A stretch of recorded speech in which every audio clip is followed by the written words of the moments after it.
अस्सलाम वालेकुम नाजरीन, मैं हूं साकिब सत्ती और आप देख रहे हैं यूट्यूब का मुनफरिद चैनल कोसार टीवी।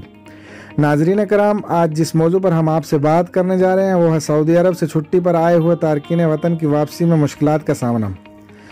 वीडियो की जानिब बढ़ने से पहले मेरे नए आने वाले दोस्तों से गुजारिश है कि वीडियो को लाइक करें, चैनल को सब्सक्राइब करें और घंटी के बटन को दबा दें ताकि हमारी नई आने वाली हर वीडियो का नोटिफिकेशन आपको मिलता रहे। सामीन कराम, जैसा कि आप जानते हैं कि कोरोना वबा के दौरान छुट्टी आए हुए बहुत से लोग जो कि यहाँ से वापसी अपनी नौकरी पर जाने के मुंतज़र थे, हाल ही में उन्हें सऊदी हुकूमत की जानिब से इजाज़त मिली है।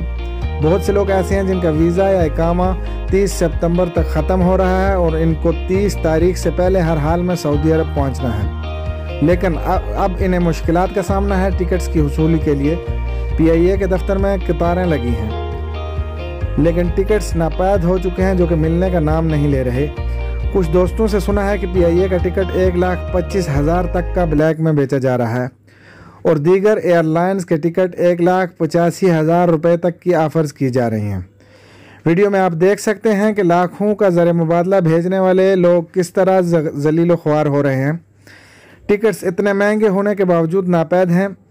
हमारी हुकूमत वक्त से अपील है कि टिकट माफिया को लगाम डाली जाए और गरीब मज़दूर जो कि बैरून ममालिक में काम करते हैं, जो कि वतन अजीज़ का कीमती सरमाया हैं, इनकी वापसी और टिकट्स की वसूली को यकीनी बनाया जाए।